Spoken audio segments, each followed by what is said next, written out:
پوښتنه به کومه محمود خان اچکزی وایي چې په 8 فروری باندې د تحریک انصاف دا نوی مشر ټاکلی شوی دی، دوکانونه بند کې په اسلام آباد به چړۍ کوو، هغه ته څه میسج ورکوي، څه به ورته؟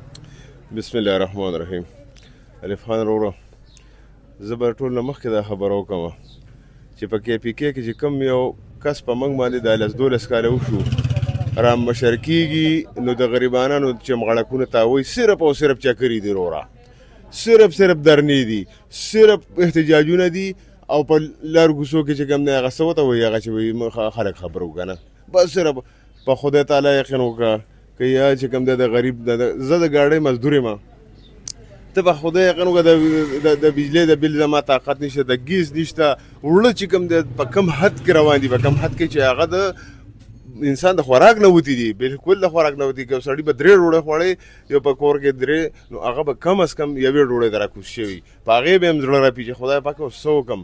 او چې د کور نه راوځي نو د ښځې خولې ته ګوري چې یاره شرطه راته دا ونه وایي چې وړه ختم شو، هغه وړي په کوم ځای کې دي، دا فکر نشته، صرف دا یو فکر دی چې خان صاحب راوباسو، خان صاحب لکه خان صاحب به راوباسئ، خان صاحب به راوباسئ، خو د هغې نه مخکې خو د دې هغه خو دی خو د دې روغ خو څه علاج وکړئ که دا د کوم چې د رخایۍ خبره کوي، د خو هم 4 کاله په دې مرکز کې حکومت وکړو، زموږ د صوبې بقایجاتو یوه ټکی ورنه کړه، نن څه وایي مرکز ما له بقایجات نه راکړي، نو هغه په کار چې هغه ټیم یې خورا کړی وي. حیدرودي چې په خپل وخت کې چې کوم دی وزیر اعلی و، هغه به چې کوم دی ښه ورته پته لګېده چې زما د صوبه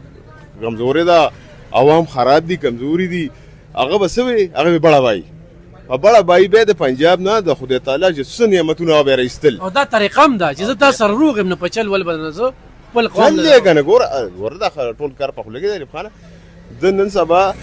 دې خلکو ته حیران یم چې دوی د آینده لپاره سوچ نه کوي، دوی د مستقبل سوچ اوس نه کوي، په مستقبل خو دوی چې کوم دی نو غوبل وکړم، مستقبل خو یې وچخاو، نو زه به دغه راتلونکي خلکو ته هم میسج ورکړم چې ګوره د خدای خاطر وکړئ، ګوره صرف چغې زورې نارې او شنه باغونه مه ګورئ،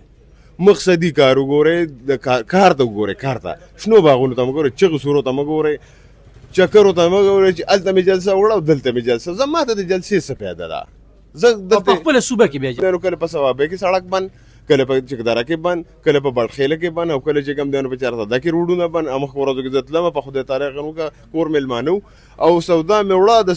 لار نه وه چې ما سودا وړې وه، ولې بس وروره هغه دی غوبل دی.